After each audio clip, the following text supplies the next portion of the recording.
ये हमारे लिए बड़ा सौभाग्य का दिन है कि आज हम आचार्य अमरेश जी के बगल में खड़े हैं और प्रदीप भैया की कथा सुनने मिल रही है।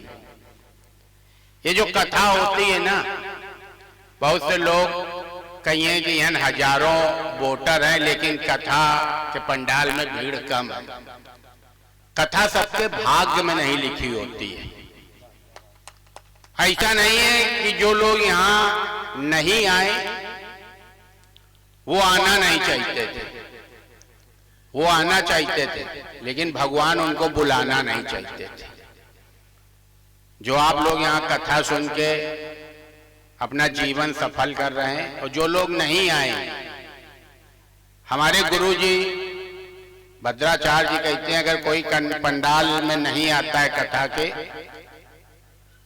उसके कान तक आवाज जा रही होती है, उसके बाद भी नहीं आता है, तो जरूर से जरूर उस दिन उसके हाथ से कोई पाप लिखा होता है और भगवान अपने सर माथे पे नहीं लेना चाहते।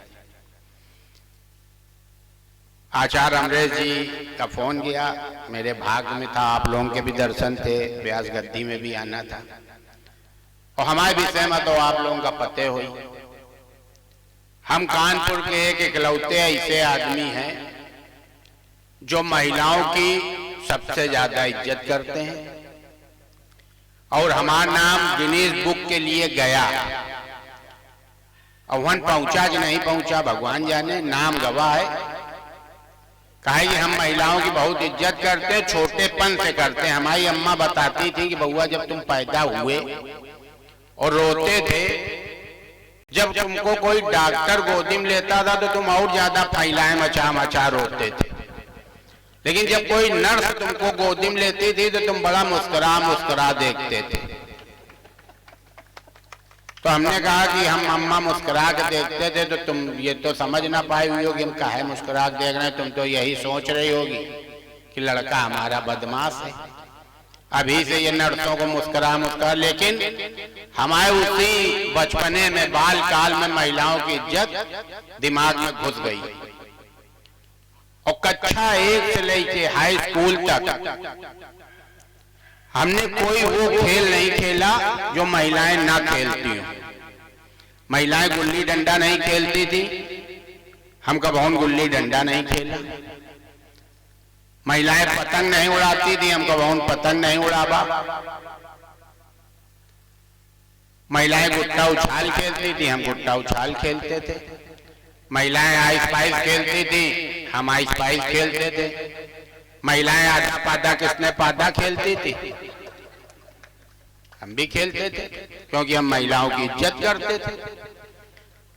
और ग्रेजुएशन में जिस समय हमारे साथ से लोग कॉमर्स ले रहे हैं, साइंस ले रहे हैं, हमारे एक दोस्त आवा, कहीं तुम महिलाओं की इज्जत करते हो ना? हमने कहा हाँ। बोले बहुत करते हो? हम कहा हाँ। बोले तो तुम होम साइंस ले लो। पूरे इंडिया में उस साल हम ही होम साइंस लिए थे, और जब कुंडली मिलाई गई तो हमारे पिताजी ने बताया लड़की वालों को कि हमारा लड़का व्यापारी है, पैसा कमाता है, लंबाई में छोटा रह गया, बाकी सब ठीक है। तो हमारे ससुर ने पूछा पढ़ा कितना है? उन्होंने कहा होम साइंस से MA किया है। अंदर थी गुड़िया कमरे की, बस होम साइंस सुनिन, बाहर आ गए, गोली डन करो। 25 साल से आज तक सवेरे की चाय हम बना के देते हैं गुड़िया को, दोपहर का खाना हम बनाते हैं, मैगी पास्ता हम बनाते हैं, और घर के जो भी छोटे छोटे काम होते हैं वो हम निपटाते हैं। जैसे हाउस टैक्स भरना है, बीमा की किस्त देनी है, गैस सिलेंडर लाना है, सब्जी खरीदनी है, गैस खत्म हो गई है उसको देखना है, सुबह का दूध खौलाना है, चाय, ये छोटे छोटे काम हम देखते हैं। और जो बड़े काम हैं कि जैसे अतीक के बाद किसको मारना है, मोहल्ले में कौन नया बदमाश पैदा हुआ उसके ऊपर कौन कौन सी दफाएं लगवा के जेल भेजना है, पवन पांडे सभासद को ही जितवाना है कि किसी और को जितवाना है, तो ये बड़े काम हमारी पत्नी देखती है, छोटे छोटे काम हम देखते हैं। और कथा सुन के बहुत से लोगों को लगता है, प्रदीप भैया लेट तो नहीं हो रहा, कथा सुन के बहुत से लोगों को लगता है कि इससे ज्यादा मौज का काम कोई है नहीं। सबसे पहली बचत बाल न कटवाओ। जब बाल बड़े हो जाएंगे तो तुम्हें लोग मोहल्ले वाले अपने आप बाबा कहने लगेंगे, कुछ लोग बाबा जी कहने लगेंगे। तो ऐसे हम अपने भट्टा में, हमारे ईटक भट्टा है, तो हम एक कथा करावा, तो हमारे प्रधान जी राय यादव जी भी डेली आते थे। हमें लगता था बड़े भक्त हैं, कथा सुनने आते थे। होता क्या था, वो सीखने आते थे कि किस स्टाइल से बैठना है, कि थोड़ी देर में ऐसे बैठना है, थोड़ी देर में वैसे बैठना है, फिर गाने लगना है, फिर बजाने लगना है। जब कथा खत्म भई तो प्रधान जी हमारे पास आए, कहीं नन्नू भैया अब एक कथा हमारी कराओ। अमृत भैया बिल्कुल सच्ची वो बता रहे हैं कहानी। कहीं नन्नू भैया एक कथा हमारी कराओ।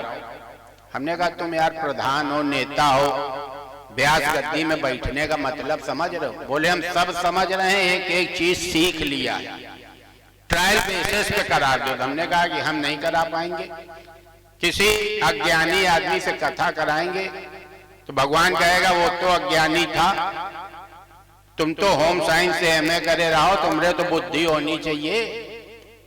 लेकिन वो नहीं माने, उनने गांव में एक कथा रख ली। हमको भी निमंत्रण आया, हम उनकी कथा सुनने गए प्रदीप भैया। सबसे पहले उनने मसाला पुड़िया फाड़ी, प्रधान जी ने मसाला खाया, फिर किताब खोली, फिर पुस्तक में उंगली रख रख के एक एक शब्द पढ़ रहे थे। तो हम गए, हमने पैर छुए, क्योंकि व्यास गद्दी में जो बैठता है भगवान होता है। हमने धीरे से उनके कान में कहा, हमने कहा मसाला खा के ये पुस्तक पढ़ रहे हो, ये तुम्हारे मुंह के छिट्टे इसमें पुस्तक में पढ़ रहे हैं, कितना पाप पढ़ रहा होगा सोचे हो? कहे लगे तुम हो मूर्ख एक नंबर के। इस समय हम व्यास गद्दी में बैठे हैं, हमारा मुंह गंगा है और ये जो छिट्टा है ये गंगा जल है। हमने कहा ये हो अच्छा करो बता दीनो। दूसरे दिन हम फिर गए, हमने उनको एक पुड़िया दी, उनने मसाला समझ के खाया। उसके बाद हमारी तरफ देखते जाएं और मुंह चलाते जाएं, फिर हम क्या बुलाएंगे, कहेंगे क्या चीज खिलाए हो? न खट्टा रही, न मिठा रही, बखा रही, बीच बीच में कुरकुर कुरकुर कुछ आता है। हमने कहा कल हम आए थे, आपने कहा मेरा मुंह गंगा है। अभी 6 दिन पहले हमारे पिताजी खत्म भए हैं, अस्थियां लेके हमें प्रयागराज जाना था। तो हमने कहा जब गंगा हमारे गांव में आ गई हैं तो फिर कहे ना ये पिताजी की अस्थियां हैं, प्रभु स्वीकार करो, इसको लील जाओ। कोई के बाद फिर वो कोई कथा नहीं करें। तो कथा व्यास गद्दी में जो बैठा होता है वो अपने आप में भगवान का रूप होता है। ये इतनी आसान चीज नहीं होती है। और हमको यहाँ बुलाया उसके लिए भैया का चरण छू के, और जो आप लोग बैठे हैं सबको मेरा प्रणाम है। और काका बहुत अच्छा कार्यक्रम है, मेरे आज सौभाग्य थे जो यहाँ आने को मिला। और प्रदीप भैया को भी मेरा प्रणाम है, कर्नल साहब को भी बहुत बहुत आभार, इन्होंने समझाया। हमारे क्षेत्र के सभासद पवन पांडे जी बैठे हुए हैं, और ये इतने भक्त होंगे हमको नहीं पता था। मोहल्ले में नाली भरी पड़ी है, ये बैठे कथा सुन रहे हैं। इसको भक्ति कही जाएगी, हरामीपन कहा जाए। जिसने वोट दिया वो मरे जा रहे हैं सब हैं। और ये आज हमको यहाँ पकड़े मिले, ऐसी जगह मिले इनका हम कुछ कह भी नहीं सके थे। ये हमारे रिश्तेदार हैं, लेकिन कानपुर के टॉप के सभासद हैं। सवेरे 6 बजे निकलते हैं, रात में 12 बजे घर पहुँचते हैं। इनको बढ़िया मौका मिला है पत्नी से दूर रहने का, बहानेबाजी करने का। तो पवन भैया का भी बहुत बहुत आभार, और समस्त आप सभी पारिवारिक लोगों का जय जय। बहुत बहुत साधुवाद।